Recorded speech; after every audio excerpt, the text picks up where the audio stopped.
22वीं आयत से, मत्ती 14वां बाब उसकी 22वीं आयत से 33वीं आयत तक कुरान के कलाम मुकद्दस में से तिलावत करूंगा। मत्ती 14वां बाब और उसकी 22वीं आयत से।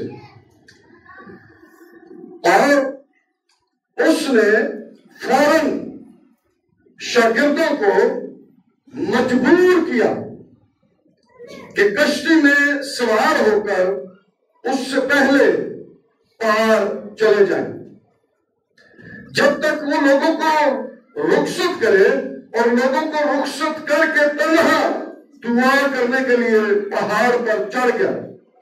और जब शाम हुई तो वहां अकेला था, मगर कश्ती उस वक्त झील के बीच में थी और लहरों से डगमगा रही थी, क्योंकि हवा मुखालिफ थी। और वो रात के चौथे पहर झील पर चलता हुआ उनके पास आया। शागिर्द उसे झील पर चलते हुए देखकर घबरा गए और कहने लगे कि भूत है, और डर कर चला उठे। यीशु ने फौरन उनसे कहा, खातिर जमा रखो, मैं हूं, डरो मत। पतरस ने उससे जवाब में कहा, ऐ खुदावंद, अगर तू है तो मुझे हुक्म दे कि पानी पर चलकर तेरे पास आऊं। उसने कहा, आ।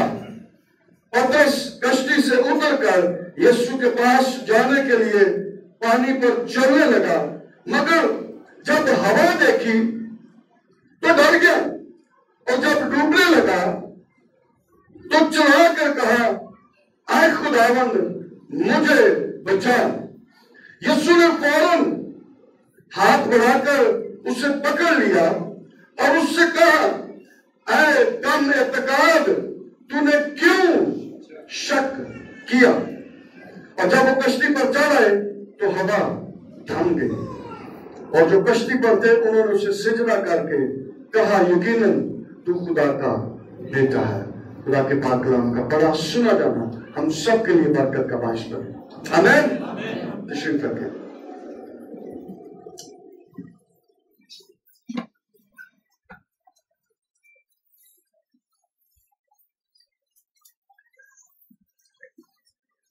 यीशु मसीह ने जिंदगी बसर करते हुए और उसके पीछे चलते हुए बहुत सारे हालात का हमें सामना करना पड़ जाता है। और यीशु मसीह ने कहीं ये नहीं कहा कि तुम मेरे पीछे आओगे तो तुम्हें मुश्किल नहीं आएगी, मुसीबत नहीं आएगी, बीमारी नहीं आएगी, परेशानी नहीं आएगी। कहीं नहीं यीशु ने कहा। बाइबल ये कहती है कि साधक के लिए बहुत मुसीबतें हैं, वो गिर भी सकता है, लेकिन साधक गिरता है और उठ खड़ा होता है। जरूरी बात यह है कि इस बात को हम समझ लें कि यीशु मसीह के पीछे चलते हुए हमें इन हालात का सामना करना पड़ सकता है। शागिर्दों को जो यीशु मसीह के साथ थे, उनको भी इन सारे हालात में से गुजरना पड़ा, और कहीं वो डगमगा भी गए। जब उन्होंने हालात को देखा तो उनका ईमान कमजोर पड़ने लगा, और यीशु मसीह ने उनको कई बार झिड़का और उनको कहा है, कम एतका दो, कम एतका दो। और यहां पर भी पतरस यीशु मसीह के साथ है, पानी पर है, और इसके बावजूद वो डर गया, वो खौफजदा हो गया हालात को देखकर। हालात की वजह से हवा मुखालिफ है, आंधी है, पानी उछल रहा है, वो हालात उसको खौफ ज्यादा करने में कामयाब हो गए। और लिखा है कि वो क्या होगा, डर गया और डूबने लगा। लेकिन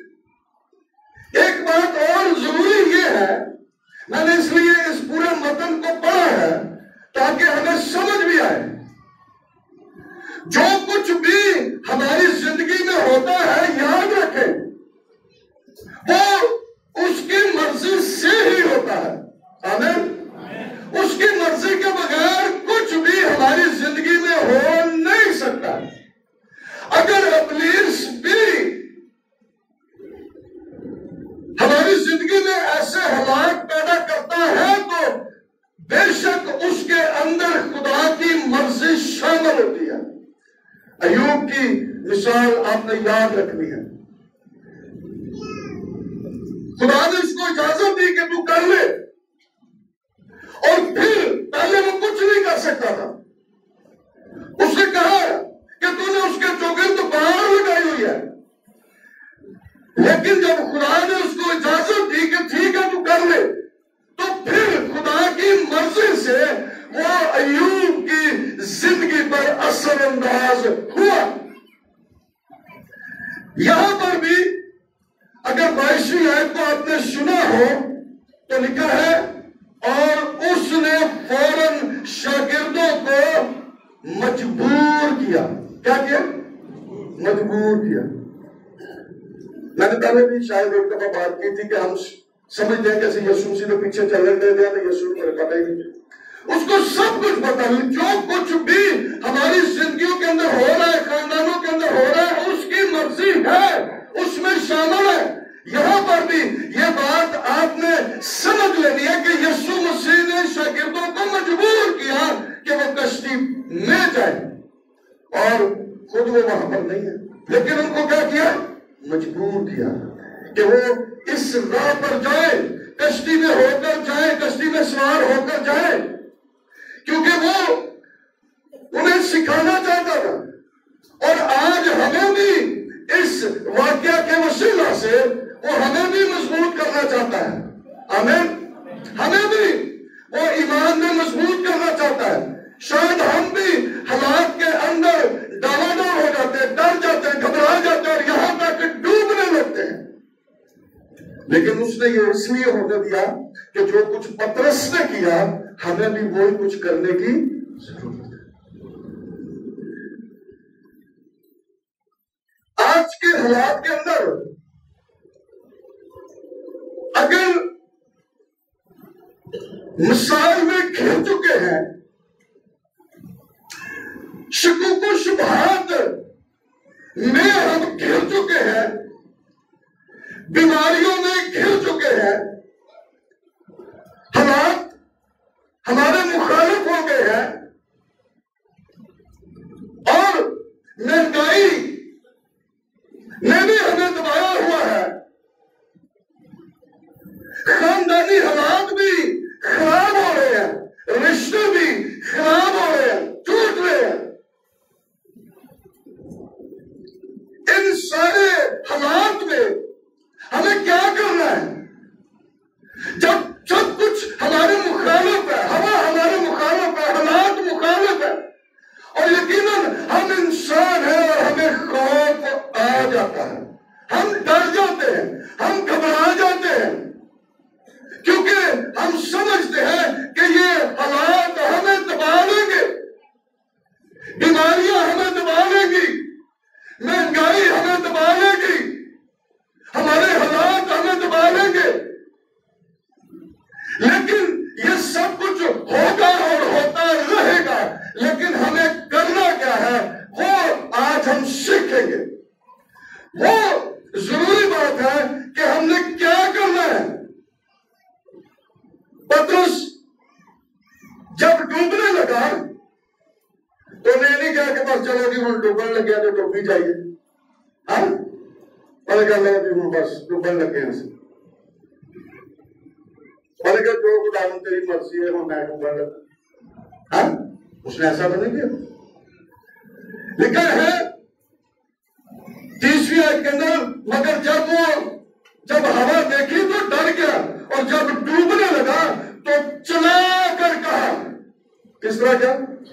चला कर कहा, चला कर कहा, आए खुदावंद मुझे बचा, आए खुदावंद मुझे बचा।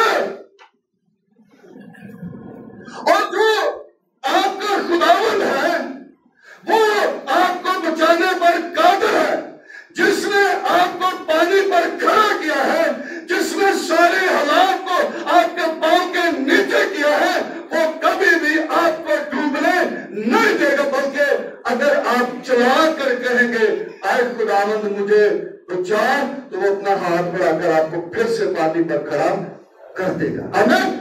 लेकिन हमें चलाना है उसकी हजूरी में और उसको ये कहना है खुदावंद मुझे बचा, ये हालात मुझे दबा रहे हैं, महंगाई ने मेरी कमर तोड़ दी है, बीमारियों ने मुझे दबोच लिया है, मुझे बचा, ऐ खुदावंद मुझे बचा,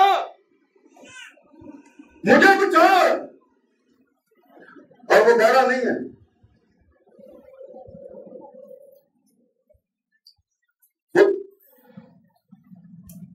मैंने पहले भी ज़बूर 94 के अंदर ये बात बताई थी कि जिसने हमें कान दिए वो खुद भी सुनता है, जिसने हमें आंखें दी है वो खुद भी आंखें रखता है।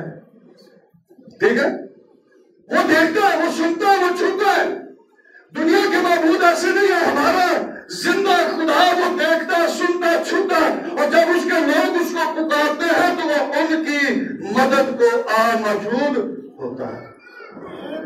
लेकिन हमें उसके हुजूरी में चलाना है, चला कर ये कहना है आए खुदावंद मुझे बचा। जो तो बंदा किसी को कहना ना तो मतलब है कि वो खुद बेबस है,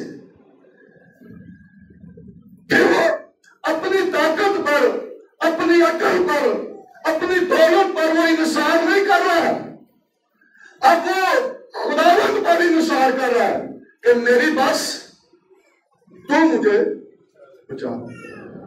और फिर वो बचाने में काबिल है और वो बचा सकता है अगर हम उसको पुकारेंगे, उसको कहेंगे कि मुझे बचा, तो वो बचा लेगा।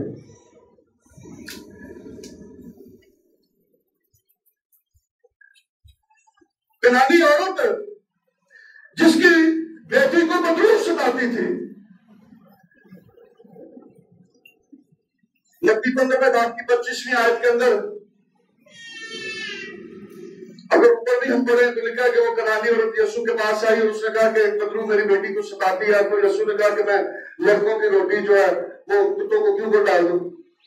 तो उसने कहा कि मालिक कुत्ते भी अपने मालिक की मेज से गिरे हुए टुकड़े खाते हैं। तो उसने कहा कि ऐसा मान तो मैंने इस्राएल में भी नहीं देखा। उस कनानी औरत ने कहा आए खुदावंद मेरी मदद कर, आए खुदावंद मेरी मदद कर, मेरी बेटी को बदरू सताती है, मेरी मदद कर। कनानी औरत है, लेकिन जब उसने यीशु को पुकारा मदद के लिए तो उसने क्या किया?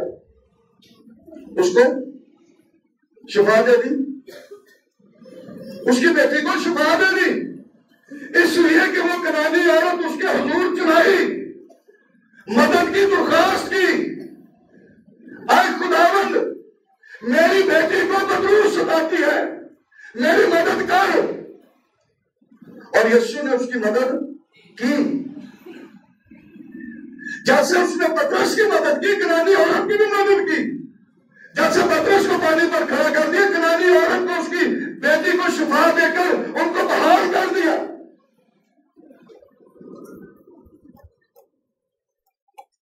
एक आदमी जिसके बेटे को मिर्गी आती थी, उसने भी पास आकर कहा ऐ खुदावंद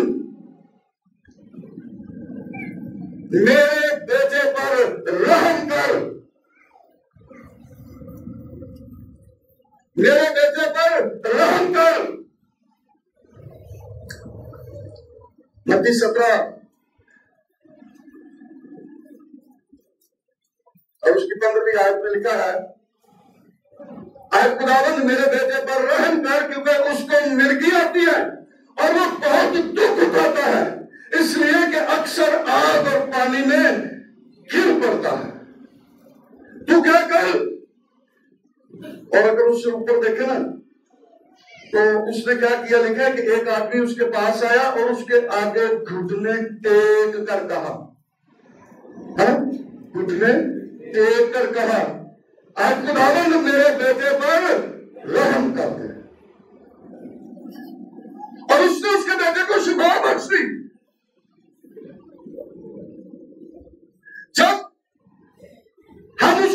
चलाते हैं तो हमें दुत्कारता नहीं है,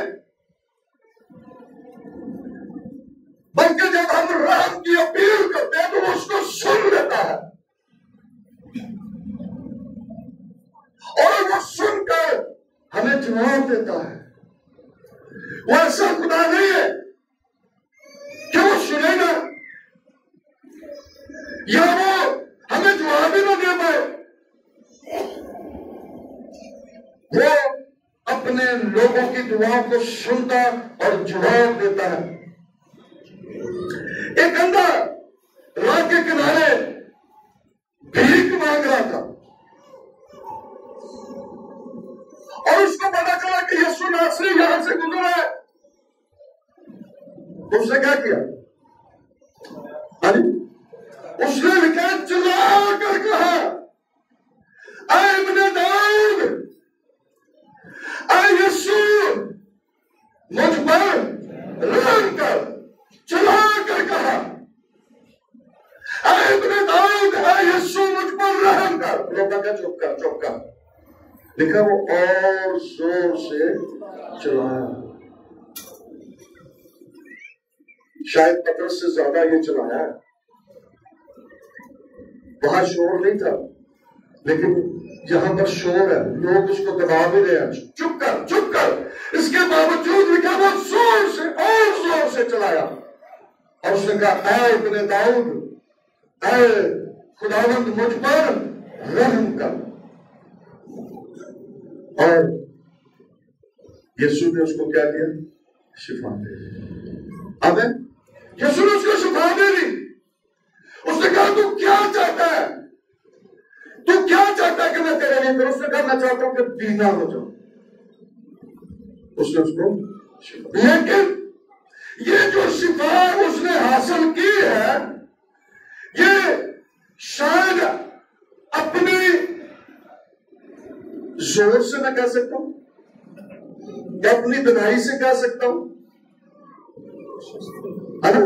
और कोशिश भी उसने की है कि वो चलाया है, वो चलाया है, जोर से चलाया है, ऐ इब्ने दाऊद मुझ पर रहम कर, ऐ इब्ने दाऊद मुझ पर रहम कर।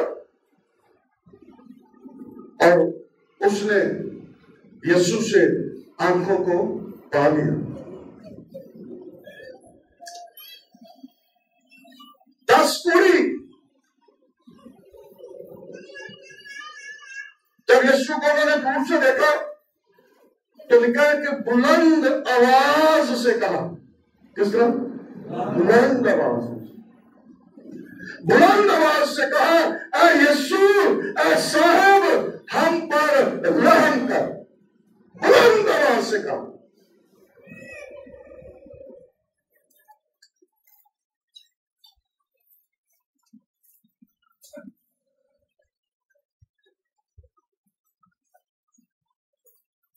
पहले लोग कहते हैं कि ब्याह रख लो ना, तो की करो जरा तू ब्याह कर ले, ना क्यों की करे कोर्ट पे चढ़ के शोर पा लेना कि भाई मैं ब्याह रख लिया। लोगों को पता लगे भी इन्हें ब्याह रख लिया, कोई उसकी मदद करे। और पिंडा के सारे पिंड के लोग उन्होंने मदद करने भी तैयार रहते थे। आज बहुत सारे लोग ऐसे हैं कि जो चलाते नहीं है, रहम की अपील ही नहीं करते। शायद कईयों को पता ही नहीं है, वो निचली अदालत के अंदर ही जो जज फैसला दे देता है उसको कबूल कर लेते हैं। उसको पता ही नहीं है कि मैं हाई कोर्ट में भी अपील कर सकता हूं, मैं सुप्रीम कोर्ट में भी अपील कर सकता हूं, और आखिर में मैं सदर के पास भी अपील की मैं हक रखता हूं कि मैं वहां तक अपील कर सकूं। पता नहीं है, और वो उन्हीं हालात के अंदर वो मर जाते हैं।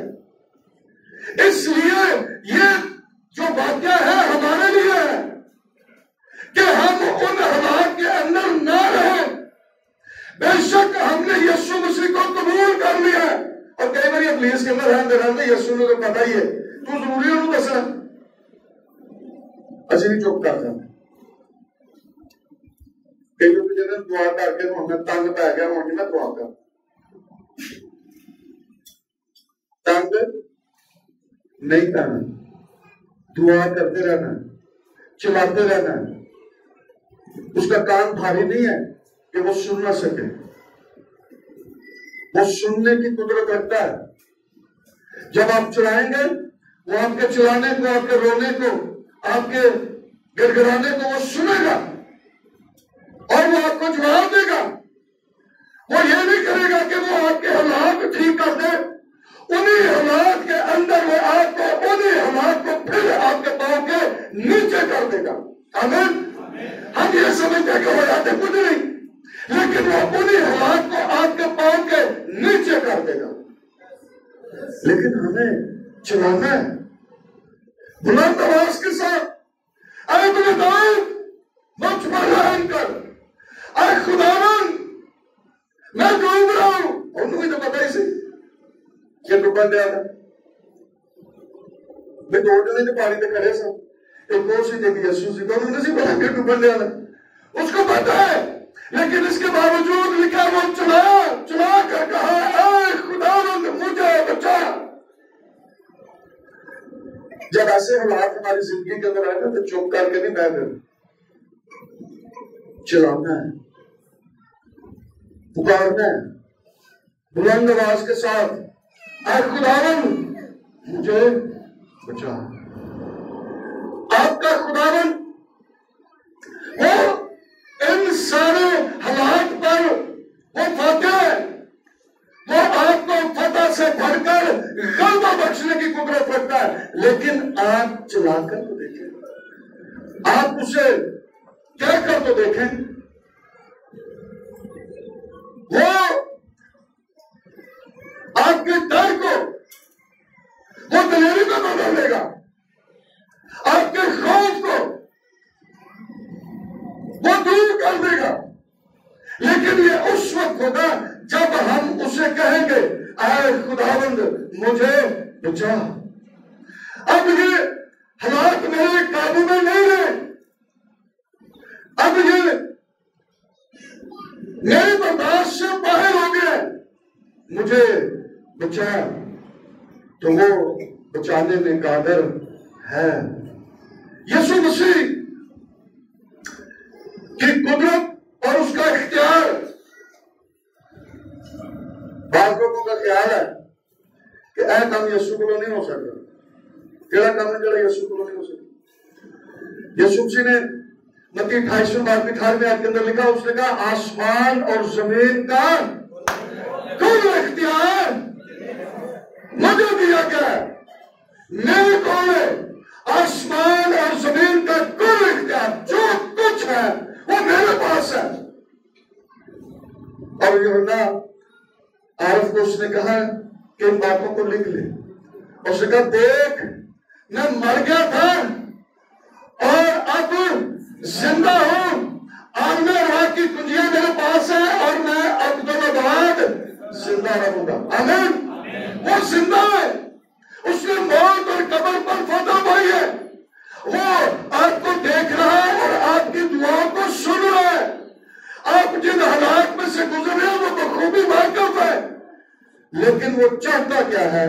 पतरस की तरह कि हम क्या करें, उसके हुजूर चिल्लाएं, ऐ खुदावंद मुझे बचा, ऐ खुदावंद मेरे खानदान पर रहम कर, ऐ खुदावंद मुझे इस बीमारी से शिफा बख्श दे, ऐ खुदावंद इन हालात के अंदर मुझे संभाल, मुझे कुव्वत दे, मुझे जोर दे, मुझे हिकमत दे, मुझे दिलाई दे, ताकि मैं इन हालात पर गालिब आ सकूं। और देने वाला वही है। यीशु मसीह तमाम बीमारियों पर इख्तियार रखता है। आमीन। तमाम बीमारियों पर जड़ियां हों तक इजाद हो चुकियां ने और जड़ियां अगों हो रही ने, उस तमाम बीमारियां ते उदा इख्तियार है। आमीन। वो इख्तियार रखता है तमाम बीमारियों पर, गुनाह मुआफ करने पर भी उसका इख्तियार है। मत्ती 9 बाब के अंदर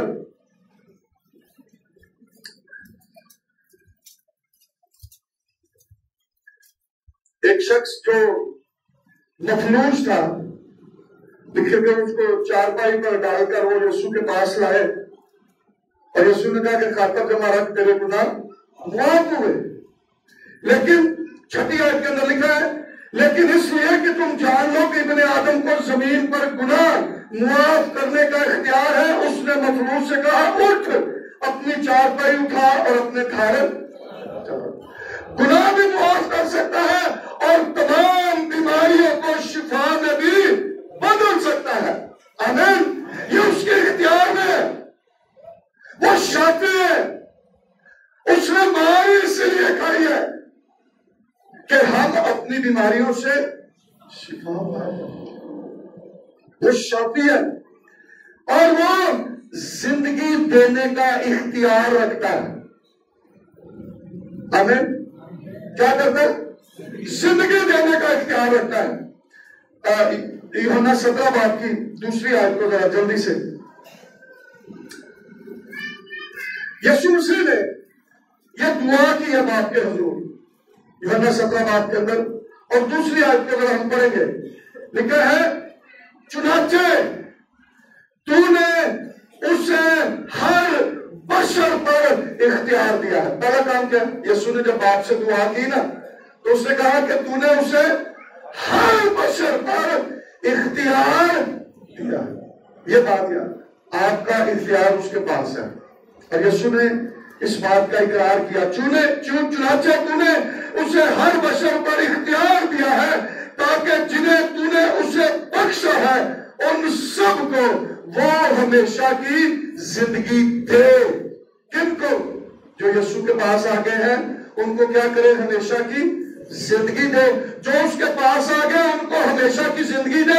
और दुनिया के ऊपर जितने इंसान है, हर बशर का इख्तियार यीशु के पास है। हर बशर का, वो किसी भी कौम कबीले से, हर बशर का इख्तियार यीशु मसीह के पास है। लेकिन जो उसके पास आ गए हैं उनको वो हमेशा की जिंदगी बख्शता है। आमीन। उनको जो उसके पास आ गए उनको हमेशा की जिंदगी बख्शता है। अब जब वो सब कुछ कर सकता है, सब कुछ उसके इख्तियार में है, तो हमारी बीमारियों को वो शिफा में नहीं बदल सकता? हाँ, हमारे हालात को वो बदल नहीं सकता, हमारे खानदान को वो बदल नहीं सकता। वो सब कुछ कर सकता है, वो कादिर मुतलक है, वो सब कुछ करने में कादिर है। और जब वो सब कुछ कर सकता है, सब कुछ उसके इख्तियार में है, तो फिर हमें क्या करना है? हमें उसके हुजूर चिल्लाना है और कहना है, आए खुदावंद मुझे बचा, आए खुदावंद, आए इब्ने दाऊद मुझ पर रहम कर, आए साहब मुझ पर रहम कर, मेरे बेटे को, मेरी बेटी को बचाओगे। और वो ऐसे ही हालात रहेंगे। जब यीशु मसीह ने दोबारा पतरस को पानी पर खड़ा किया, तो जब पतरस को पानी पर खड़ा किया, फिर जब वो कश्ती में लिखा दोबारा कश्ती में गए, तो फिर हवा थम गई, फिर तूफान थम गया। पहले इसका मतलब है सब कुछ जू का तू ही था, वैसे ही चल रहा था, तूफान वैसे ही था, लेकिन उसने पतरस को उसी तूफान पर फिर खड़ा कर दिया, फिर उसको उस सब को उस पतरस के पांव के नीचे कर दिया। लेकिन ये उस वक्त हुआ जब वो चिल्लाया उसके हुजूर, और उसने कहा, ऐ खुदा मुझे बचा, मुझे बचा, मैं डूब रहा हूं, मैं मर रहा हूं।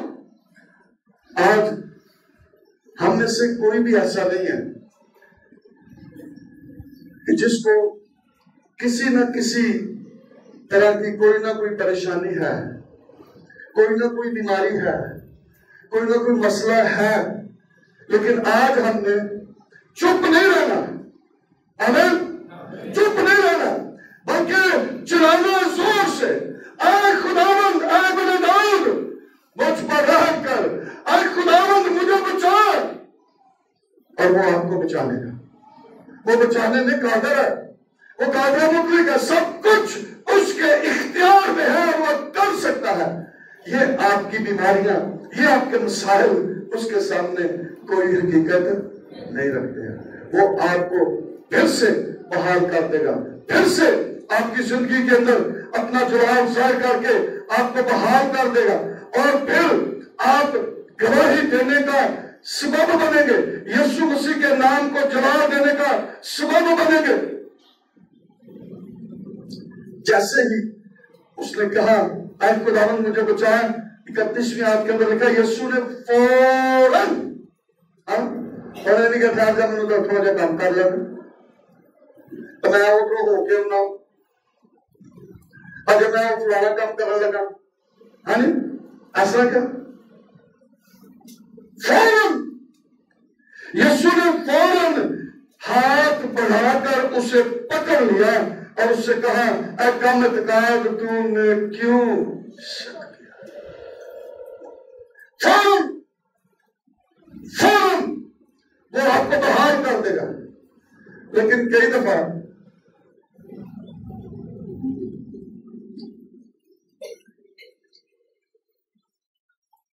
वो हमारा हाथ पकड़ना चाहता है, असली में बढ़ाना नहीं चाहते।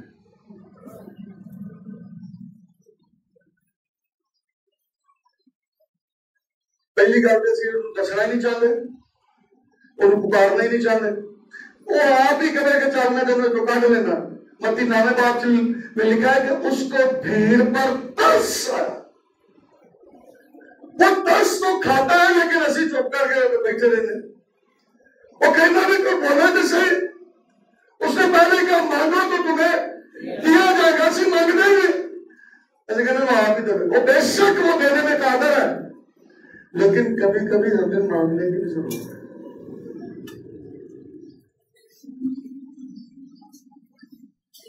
सारी छोटी बेटी है, वो जब तक रोंदी नहीं है ना उन्हें दूध नहीं कोई पिलाना। रोंदी हंसती है, सारे समझते हैं ठीक ठाक है। जो रोंदी है तो फिर इन्हें समझ लगती भी उन्हें दूध पिलाना। हमें चलाना है उसके हुजूर और बताना भी है कि हम इस मसले में से, इस परेशानी में से गुजर रहे हैं। उस बेशक उसको पता है, उसको बताना है। और मैं ये कह रहा था कि कभी कभी वो हम तरस खाकर लोग कहता है कि चलो कितने मनु कह के मेरा हाथ फाड़ ला, तो अपना ही हाथ बढ़ा देता। असि कहते नहीं नहीं असि भी हाथ बढ़।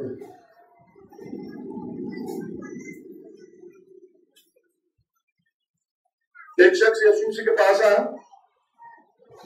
और वो आकर उसने यीशु से कहा क्या खुदावंद मैं क्या करूं कि हमेशा की जिंदगी पाऊं? तो यीशु ने क्या कहा कि तू क्या कर,